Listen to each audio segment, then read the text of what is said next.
పలమనేరు నుంచి అగరబత్తి కాలనీ లోపల దూరి గంటావూరుకు వెళ్ళే దారిలో అగరబత్తి కాలనీలో డ్రైనేజు డ్యామేజ్ అయ్యి 8 నెలలు గడుస్తున్నా ఎవరూ పట్టించుకోలేదని కాలనీ వాసులు ఆవేదన.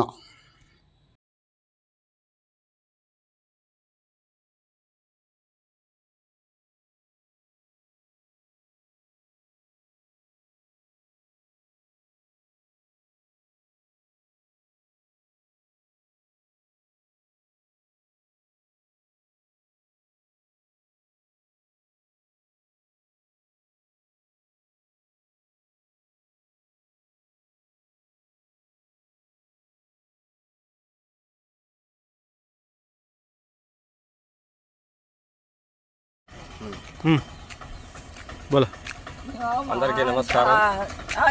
గత 7-8 నెలలుగా ఈ గంటావూరుకు పోయే దారిలో ఈ డ్రైనేజీ డ్యామేజ్ అయ్యేసి 8 నెలలుగా అవస్థ పడతా ఉన్నారు ప్రజలు. ఈ గంటావూరు నుంచి వేలాది కుటుంబాలు, వందలాది కుటుంబాలు రోజు ఇదే దారి గుండా పొలం దగ్గరికి వెళ్ళాలి, ఇటువైపుగానే పోవాలి. స్కూల్ బస్సులు, స్కూలు ఆటోలు, అదేవిధంగా స్కూల్కి పోయే పిల్లకాయలు 2 వీలర్లో పోతారు, నడుచుకొని పోతారు. రాత్రుల్లో ఏదైనా ప్రాబ్లం జరిగితే ఇదే వీధిలో రావాలా, ఇదే వీధిలో పోవాలా. కాబట్టి ఈ డ్రైనేజ్ వల్ల చాలా సమస్యగా ఉంది. రాత్రిపూట కరెంటు లేకపోతే ఎంతోమంది ఇదే కాలంలో పడింది నేను కండ్లారా చూసినాను. కాబట్టి అధికారులకు చెప్పినా పట్టించుకోలే, ప్రజాప్రతినిధులకు చెప్పినా పట్టించుకోలే.